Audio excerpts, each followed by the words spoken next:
Hi guys, welcome back to my YouTube channel. And आज की मेरी वीडियो वापस से काफ़ी सीरियस वीडियो होने वाली है, मेरी दूसरी वीडियोस की तरह। आज की वीडियो इस बारे में है कि मैंने कैसे अननोइंगली विक्टिम कॉम्प्लेक्स में रहना चालू कर दिया।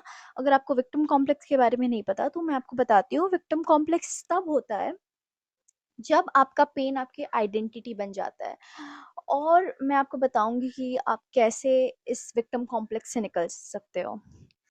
सो back to my school days, I was always bullied in my school. Not just कि ऐसा है कि मैं I am the laugh of the conversation कि सब मुझ पे हंस रहे हैं, but bullied means extreme bully, like being abused, verbal abuse, physical abuse. And even हर रोज मुझे ये फील कराया जाता था स्कूल में कि मैं, मेरी फैमिली और मैं कैसे फाइनेंशियली केपेबल नहीं है जितना दूसरे बच्चे हैं स्कूल के। और not just in school but घर में भी I was getting abuse every day, and that too in front of the people जिन जो अपने घर के बच्चों को जिनको प्रोटेक्ट करने की रिस्पॉन्सिबिलिटी है, उन्हीं लोगों से मैं अब्यूज हो रही थी। सॉरी, वो ड्रेस काफी अनकंफर्टेबल थी तो मैंने चेंज कर ली। हाँ, बैक टू द टॉपिक। तो मुझे लगा कि अगर मैं अच्छी लड़की बन जाऊंगी, अगर मैं अच्छे से पढ़ाई करूंगी, अगर मैं शांत रहूंगी, तो शायद मुझे वो प्यार और अप्रिसिएशन जो मैं सीख कर रही थी, जो मुझे नहीं मिल रहा था, वो मिल जाएगा। पर हुआ ऐसा कि ना, चाहे मैं जितना भी ट्राई कर लूं, चाहे मैं जितना भी शांत रह लूं, चाहे मैं जितनी भी अच्छे से पढ़ाई कर लूं, चाहे मैं उनके लिए जितना भी कर लूँ, मुझे वो अप्रिसिएशन नहीं मिल रहा था, ना ही वो प्यार मिल रहा था। तो ओवर द टाइम ऐसा हुआ कि मैंने खुद को अप्रिशिएट करना बंद कर दिया और मैंने खुद से प्यार करना बंद कर दिया। और अगर आप एक ऐसे घर में बड़े हुए हो जहाँ प्यार में कंडीशन है और आपकी जहाँ अचीवमेंट्स बिल्कुल मायने नहीं रखती, तो ओवर द टाइम ऐसा होता है ना कि आप हमेशा काफ़ी छोटा फ़ील करने लगते हो। आपको हमेशा इनविजिबल फ़ील होता है। आपको हमेशा लगता है that I am not good enough. But I just want you to know that it's not your fault. And अगर आपको अब अगर आप इन सारी चीज़ों से रिलेट कर पा रहे हो, एंड अगर आपको लगता है that yes this is me, then congratulation, you are already in the first step of healing. Because awareness होना काफ़ी ज़रूरी है। एंड पहली चीज़ आप ये कर सकते हो कि आप बैठ सकते हो और हम उस मोमेंट्स के बारे में लिख सकते हो जहाँ पे आपको ऐसा फील हुआ है, जहाँ पे आपको ऐसा फील कराया गया है that it's not, that you are not good enough, and you are not all that, and you are not worthy to be loved. And खुद को ये एहसास कराओ, नॉट इन द सेंस कि आपको रिवेंज लेना है, बट इन द सेंस कि हाँ, ये सारी चीजें मेरे साथ हुई है, एंड मैं खुद को ब्लेम नहीं करना चाहता बिकॉज इसमें मेरी गलती नहीं थी। आपने सब कुछ किया जो आप कर सकते थे। तो लिखो। बचपन से ऐसे painful, emotionally heart breaking situations में रहने की वजह से क्या हुआ कि ये जो मेरी तकलीफें थी ना, ये एज अ पिजड़ा बन गई मेरे लिए। और ऐसा था कि मैं निकलने से भी डर रही थी उस पिजड़े में, और बट मुझे उस पिजड़े में रहने से तकलीफ भी हो रही थी। ऐसा हुआ कि एक टाइम आया कि मैंने खुद के लिए भी स्टैंड लेना छोड़ दिया, जबकि मुझे पता होता था कि सामने वाला गलत है, बट मुझे ऐसा लगता था कि शायद मेरे बोलने से कोई फायदा नहीं होगा। और एक टाइम पे मुझे लगा कि मैं बहुत थक चुकी हूँ इन सब से, अब्यूज से, बुलिंग से, यू नो, कोई भी आके कुछ भी बोल के चला जाता था मुझे, मुझे हमेशा नीचा दिखाता था। तो मुझे एक टाइम के लिए लगा कि मैं बहुत थकी हुई हूँ, मैं बहुत थक चुकी हूँ। अ, मुझे लगा था कि उस सिचुएशन में मैं सिर्फ रो सकती हूँ और कुछ नहीं कर सकती। बट जब मैंने थेरेपी थेरेपी लेना चालू किया तो मुझे पता चला इस सिचुएशन को विक्टिम कॉम्प्लेक्स बोलते हैं। इवन तो आपकी तकलीफें असली है, आपको पता है कि हाँ आप सच में हर्ट हो रहे हो, पर फिर भी आप खुद के लिए स्टैंड नहीं ले रहे हो। बिकॉज आपका ब्रेन वायर हो चुका है उस हैबिट से, हमेशा एक रोल प्ले करने पे जहां आप हमेशा विक्टिम हो। आपका ब्रेन को वो पॉसिबिलिटी ही नहीं दिखती कि मैं I can be on the other side, या फिर मैं एक दूसरा ऑप्शन लेके मैं शायद अपने लिए लड़ सकता हूँ। तो अगर आपको फाइनली अब कुछ चेंजेस लाने हैं अपनी ज़िंदगी में, अपने विक्टिम कॉम्प्लेक्स को हील करना है, तो अपने आपको अपने पुराने घावों को पास्ट में छोड़ना पड़ेगा। और अगर अभी आपकी ज़िंदगी में कोई ऐसी सिचुएशन आए, जहाँ आपको ऐसा लग रहा है कि आप वापस वो विक्टिम वाला रोल प्ले कर रहे हो, तो इंस्टेड ऑफ सेइंग कि मेरे साथ ही ऐसा क्यों होता है या फिर मेरे साथ ही ऐसा होता है, आपको खुद से पूछना पड़ेगा कि क्या ये सिचुएशन एक्चुअली में अनफेयर है मेरे लिए, या फिर मैं अपने पुराने घावों के थ्रू इस चीज़ को देख रहा हूँ। और I think this is high time that you should start taking stand for yourself. आपको अपने इंटरनल नैरेटिव को चेंज करना पड़ेगा। आपको बोलना पड़ेगा खुद को कि नहीं, अब मैं खुद के साथ ये होने नहीं दे सकता। बिकॉज़ अगर आप खुद के लिए स्टैंड नहीं लोगे एंड एक्सपेक्ट करोगे कि शायद कोई दूसरा आके आपके लिए स्टैंड ले या फिर कोई दूसरा आपको प्रोटेक्ट करे, ऐसा कभी नहीं होगा। Because the world see you as the lens you see yourself.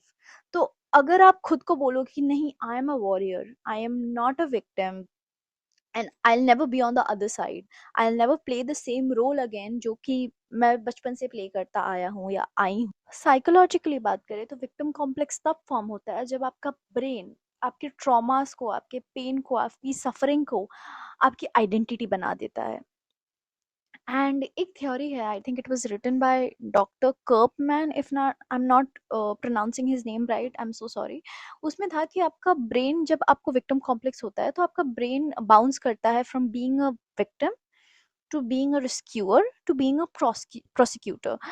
तो आपका ब्रेन हमेशा विक्टिम की तरफ जाता है। You always want to play the role of a victim, because at least आपके ब्रेन को पता होता है कि पेन कैसे काम करता है, एंड आपका ब्रेन सैडनेस को उस हद तक नॉर्मलाइज कर देता है कि you would rather take all the sadness, you'll always take all the humiliation rather than taking rejection from people, rather than आपके ब्रेन को हमेशा डर होता है, क्योंकि आपका ब्रेन रेडी नहीं होता है कि अगर आप अपने लिए स्टैंड लोगे तो सामने से जो रिएक्शन आएगा। तो ऐसे मोमेंट पे आपको क्या करना है? फर्स्ट, टेक स्टैंड, से इट देन एंड देयर। जो भी आपके मन में आ रहा है, जो आप बाद में जाके सोचने वाले हो उस इंसान के बारे में, say it then and there on the face of the person. And to calm your brain down, take deep breaths. It's okay to cry during that situation, it is okay to all let it out. Take deep breath, practice self soothing technique, start validating yourself. Always say yourself कि मैंने सही किया। आपको कहीं से start करना है, उस साइकिल को जो आप इतने टाइम से फॉलो करते आए हो उसको ब्रेक करने के लिए कहीं से तो स्टार्ट करना है। And trust me, once you do that, twice you do that, you will feel much better, you will feel much better. आपको शायद देन एंड देयर डर लगे काफी ज्यादा, but you will feel much better, you will go home and you will feel proud of your self. And अगर कोई भी ऐसी सिचुएशन आए जहां आपको ऐसा लगता है कि मैं ये सर्वाइव नहीं कर पाऊंगा, sit down, take out a piece of pen and paper and write down 3 things जो पास्ट में आपको लगा था कि आप सरवाइव नहीं कर पाओगे बट आपने किया। And now you are standing there, healthy, perfectly flowing with life. Start doing that. And spiritually बात करें तो इतने टाइम तक एज अ विक्टिम रहने से ये होता है कि आपके जो बॉडी के 7 चक्रास है, उनमें से एक चक्रा होता है सोलर प्लेक्सस चक्रा, वो ब्लॉक हो जाता है, जहाँ आपका कॉन्फिडेंस, विल पावर और सेल्फ वर्थ की एनर्जी स्टे करती है। तो उनके ब्लॉक होने के उसके ब्लॉक होने के बाद ऐसा होता है कि आपको इनविजिबल फील होने लगता है। आपको ऐसा लगता है आई am not worthy at all, and मैं बस यहाँ सफर करने आया हूँ। But in reality your soul has not came on this earth to suffer and to take all the pain. Your soul has came here to remember its power. And हमेशा जब भी आपको ऐसा लग रहा है that you are not good enough and everything, so say affirmations, खुद affirmations वो होते हैं जो आप आउट लाउड बोलते हो, क्योंकि आपकी वर्ड्स में बहुत पावर होते हैं। सो ये चीज़ एक्चुअली मेरे स्कूल टाइम में मेरी प्रिंसिपल ने हमें समझाया था, that your words become reality. So start saying it to yourself. I'm worthy, I'm capable, and it's okay to take up space. Because आप वो डिजर्व करते हो। मैं आपको एक एग्जांपल से समझाती हूँ। मान लो आप एक बस में बैठे हो एंड वो बस बहुत क्राउडेड है बट आपके पास एक सीट है, तो आप उस सीट में बैठे हो और आपके पास कोई आके बैठा हुआ है एंड वो इंसान आपको पुश कर रहा है और आप पुश हो रहे हो, मीन्स वो आप श्रिंक हो रहे हो, अ, आप कोशिश कर रहे हो आप कम से कम जगह लो। But ऐसा नहीं होता, लोग हमेशा ऐसा नहीं सोचते, people will never offer you space because लोग सेल्फिश होते हैं, दे आर लाइक कि हम जितना स्पेस ले सकते हैं ले ले। तो पावर डायनामिक्स भी ऐसे होते हैं कि जब दो इंसान के बीच में कॉन्वर्सेशन हो रही है तो वो सोचता है कि इस पूरे जो बॉन्ड है, जो हमारा रिलेशनशिप है, उसके जो पावर डायनामिक्स है वो पूरे मेरे हाथ में आ जाए। तो जितना आप पावर दोगे उस इंसान को अपने ऊपर, वो उतना पावर लेगा। बट अगर आप तभी तभी चीजें क्लियर कर दो कि मुझे पुश मत करो, मुझसे ऐसे बात मत करो, आई थिंक दूसरा इंसान भी सोचेगा आपकी बाउंड्रीज क्रॉस करने से पहले, आपको पुश करने से पहले, आपको हर्ट करने से पहले। तो मेक श्योर कि आप किसी को उस पावर में ही ना रखो कि वो इंसान सोचे भी आपको हर्ट करने। उस इंसान के मन मन में पहले आया कि नहीं, अगर मैंने ऐसा किया तो इसके कॉन्सिक्वेंसेस होंगे, वो इंसान स्टैंड लेगा अपना। अगर मैंने कुछ बोला तो मुझे सामने से भी सुनने को आएगा। तो ऐसा होता है ना, जब आप ऐसा करने लगते हो तो सामने वाला भी कुछ बोलने से या करने से पहले सोचता है, और अगर वो करता भी है तो आपको पता है कि आप वहां खड़े हो खुद को प्रोटेक्ट करने के लिए। सी, I know you were a victim. I know you were hurt. I know you were abused. And I know you were taken for granted. But you'll have to understand that that is not you anymore. Look at you. There are so many things that happened to you, and you still survived, and you're still going on with your life. So start separating yourself from what happened to you to what you are. You are a very strong person. You're not a victim, you're a survivor. You have survived every situation. And you can also do one thing. आप अपने childhood self को letters लिख सकते हो, start writing. Because मैं ऐसा करती हूँ, मैं अपने चाइल्डहुड सेल्फ को, मैं लिटिल खुशी को लेटर लिखती हूँ। मैं कहती हूँ that I'm living such a good life, and whatever happened to you was not your fault, and I'm very happy, and I will not let anybody hurt myself, and I have started taking stand for myself, and trust me, you will feel better. You can also do one thing, आप अपने बचपन की एक picture निकाल सकते हो, आप उसको अपने करीब रख सकते हो हमेशा। और आप कभी भी आप उसको अपने वॉलेट में रख सकते हो या आप हमेशा अपने साथ कैरी कर सकते हो, अपने फ़ोन पे वॉलपेपर रख सकते हो। और आप कभी भी खुद के लिए स्टैंड लो, आपको ऐसा लगे कि हाँ, ये चीज़ जो मैंने की है, ये मैंने अपने पुराने साइकिल को, पुरानी हैबिट को फ़ॉलो नहीं किया है। आप अपने वॉलपेपर देख सकते हो एंड आप कह सकते हो that see I made a change and I will not let anybody hurt you anymore. And it will help you so much, you'll feel so happy after that, and it will motivate you to do that thing again and again whenever such kind of situations are occurring in your life. Also, ना कहना practice करना चालू कर दो। अगर आप कोई भी ऐसी स्टूपिड सिचुएशन हो रही है जहां आपको जाने का मन नहीं है, जहां आपको पार्टिसिपेट करने का मन नहीं है, जहां आप इन्वॉल्व नहीं होना चाहते, आप ना कहना चालू कर दो। इससे क्या होगा कि आप एक न्यू हैबिट क्रिएट करोगे, आप अपने ब्रेन को नए तरीके से वायर करोगे, आप अपने पुराने साइकिल्स को ब्रेक करोगे। एंड अगर आप इन सब चीज़ों में बहुत नए हो और आपको नहीं आता है ना, आपने कभी ऐसा ना नहीं किया है किसी को, तो ज़रूरी नहीं है कि आप ना ही करो। आप better choices of word choose कर सकते हो। Instead of saying no, you can say कि मैं सोचूंगा इस बारे में, या फिर मेरा ये अभी करना पॉसिबल नहीं है, या मेरे लिए आना पॉसिबल नहीं है।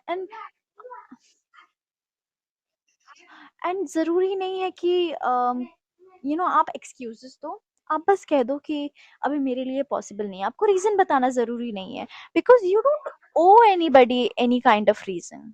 ऑल्सो स्टार्ट राइटिंग लेटर उन लोगों को जिन्होंने आपको पास्ट में हर्ट किया है, एंड एंड में ये लिखो, even after everything that you did to me, I still forgive you, not because you deserve my forgiveness, because I deserve to stay in peace. And after you have written this letter and this line in the end of the letter, आप उस letter को जला दो। इससे क्या होगा ना, आपके अंदर का वो जो एंगर है, सैडनेस है, उसको आप इन अ वे रिलीज कर दोगे। You can dance, you can play songs, and you can cry about what all happened with you. And after you do, tell yourself that this is the last time I'm crying about it.